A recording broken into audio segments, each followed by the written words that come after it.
Welcome back to Carver's Kitchen, everybody. Now, as you can see, no apron. That's because today's going to be a little bit different. We're not cooking. We're actually going to talk about my 5 favorite, plus a couple other bonus ones, but my top 5 most essential, most used items in our kitchen, and I think in any kitchen. This is going to be for anybody with a small kitchen. You know, you're just learning how to cook and you want to know where to start, or you got no kitchen, you're in a dorm, you're in a studio, whatever the case may be. This is before you get your air fryers, your panini presses, or whatever other fancy item that you want to get. This is before that. Here we go. Now, as you can see, there's definitely more than 5 items on the counter, but it is 5 different categories, and we're going to go over each different version, and then you can decide which one you would want to start with. So, to get started, here we go. This is a storage slash cooking container. You cook in it, you store in it, saves time. It is super awesome. And then a deeper cooking pan, whisk, spatula, and then a medium to large size cooking knife.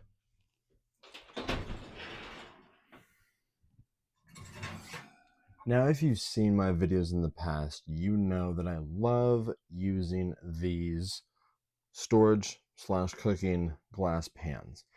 So since they're glass, they can heat up in the oven, no problem, and then cool back down with room temperature to store the food in the refrigerator right then and there after. So for example, if you're cooking chicken or whatever, fits in here, and then all you gotta do is pop on the lid, boom, just to show you the underside, but obviously you wouldn't flip it over if there's food in there. But the bonus is if you do, you're still good to go. But there it is. Throw it in the fridge, done deal. Now, next up on the Carver's Kitchen essential item list is a deep cooking pan. Now, for point of reference, here is a regular cooking pan. As you can see, quite a bit, you know, more shallow. Now, the reason I like the deeper one more, and that I think most people should start with, is because you can cook that many more meals in it. You can do more single pan meals. So it just opens you up to that many more, you know, different things you can cook with literally one pan or a small kitchen. Then also splashing stuff, whether it be flipping a burger or mixing a sauce or whatever the case may be, it with the higher walls, there's less splatter, less mess, easier cleanup, which we all love that. Next up, whisks. Now, as you can see, this is the category or one of the categories with multiple versions. And the different versions are pretty different from each other. So make sure you pay attention, see which version you like more. Obviously, it depends on what food you're going to be eating. You can obviously get both if you got enough room. So here we go. Now, the first thing to consider when which spatula you're going to purchase first is what you're going to be mixing and where you're going to be mixing it. So, for example, you don't want to do metal on metal because then that's going to scratch the pan. So, for something like this, I'd probably recommend the plastic one.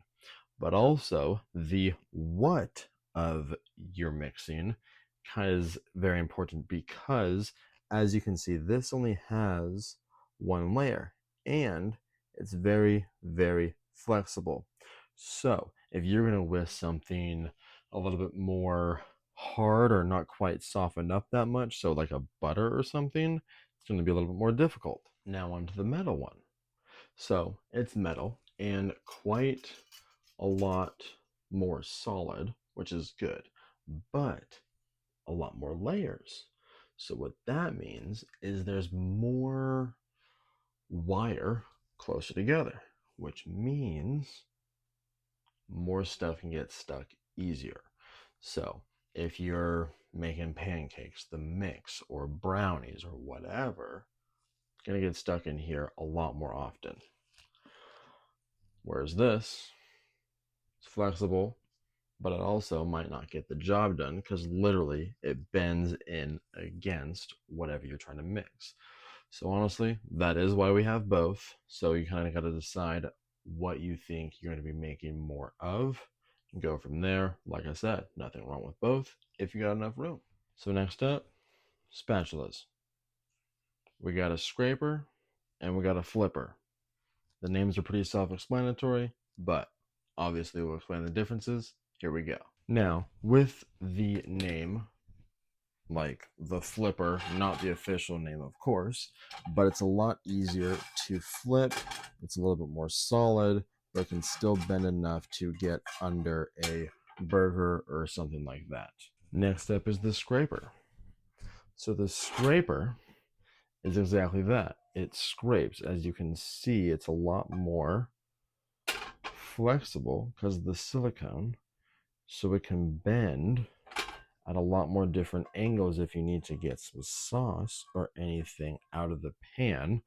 Or, you know us here with our peanut butter and jelly, gotta get every last bit of peanut butter out of the jar. Now, just like the whisks, there are the pros and cons of each one. So, for example, this is going to be stronger, but not as flexible, so can't scrape that much out. But also, if you're cooking something like ground beef or sausage or something, it is a lot more solid and can chop up that food a lot easier.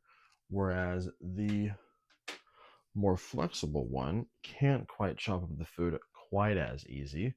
But if you had to choose one over the other, once again, because I love peanut butter and jelly, I'm probably going to pick this guy first because it's still probably easier to flip with this than it is to scrape every last bit of peanut butter out with this. Next up is cooking knives. So, this is kind of like a regular steak knife that you'd eat dinner with. A little bit bigger if you want to start with this, definitely can. Is a solid knife, and then you got the big bad boy, the main one that I use. Now, the reason I would say go bigger over smaller in the beginning is depending on how comfortable you are with cutting, but it's a lot easier to learn how to control a knife to make it act smaller, right, than it is to have a smaller knife act bigger. Let me show you what I mean. So for the sake of example, let's pretend the towel is a big steak, chicken breast, anything. As you can see, the steak knife doesn't go all the way through. The medium knife does, so that's good. Like I said, this would probably be a solid one to start with, depending on your comfortability. But then the big bad boy here gets all the way through. So, as you're cutting something, you want to see what you're doing.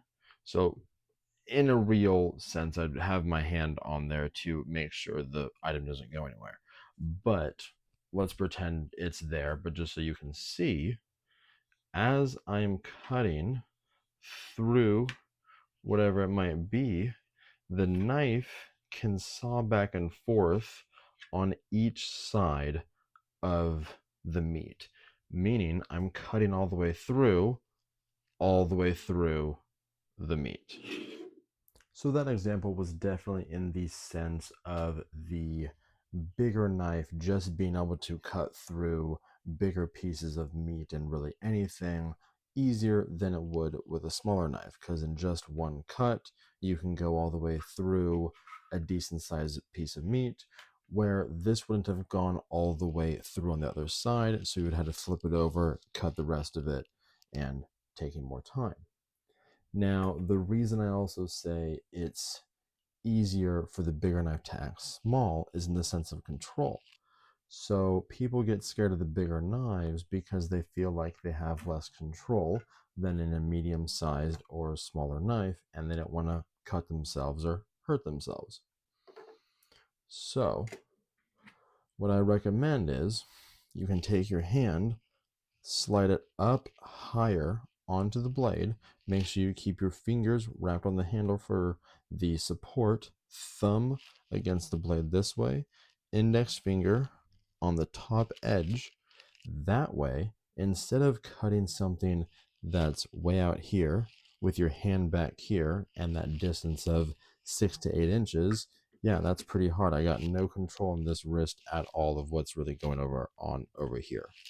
But if I shift my hand, like I said, then the distance is 3 to 4 inches, and you got way more control. Then you take your knuckles down like this, and a lot easier to cut. And if you've seen any of my videos so far, you'll know that this is the knife that I'm using probably 95% of the time. So that's why I recommend you start with one knife that you're going to be using most of the time for pretty much all of your cooking.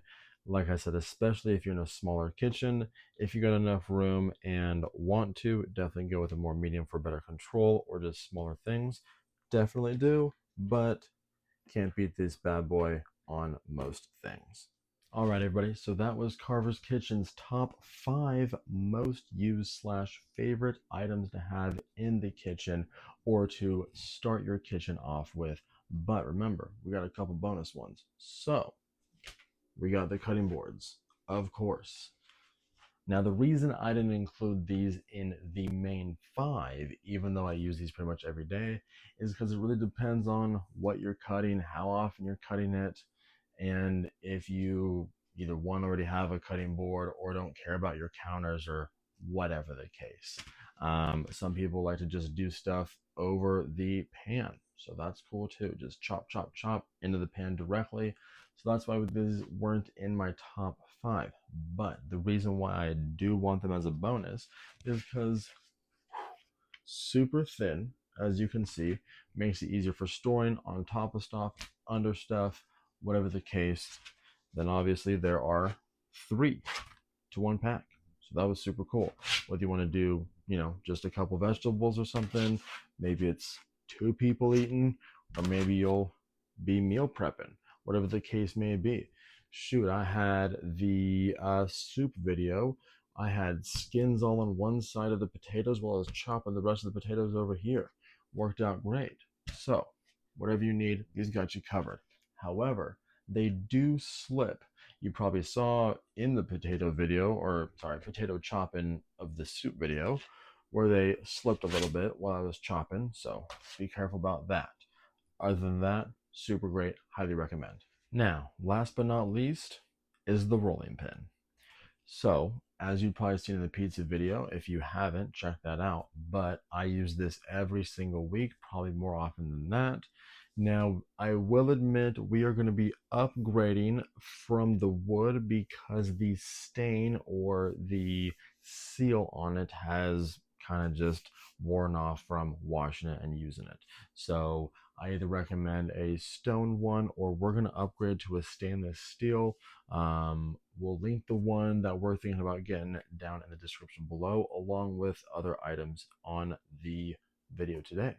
So we're going to try to get you maybe not the exact one, but as close as possible. Now, the awesome thing about the rolling pin is it's not just your average rolling pin. It has these different rings which have either 3 8-inch, 10 millimeter, so it has imperial slash metric on there. And so you take off a ring, screw it back on, and now you're going to get consistently every single time whatever the next down number is. So that's 1/4 inch, 6 millimeters.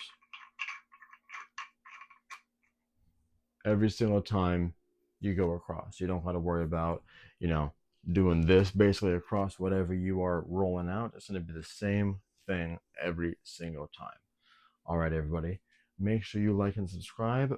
Please let me know if you liked this video compared to just the cooking videos. We might do more in the future. Let us know. Anyways, keep on cooking, and we'll see you next week. Have a good one.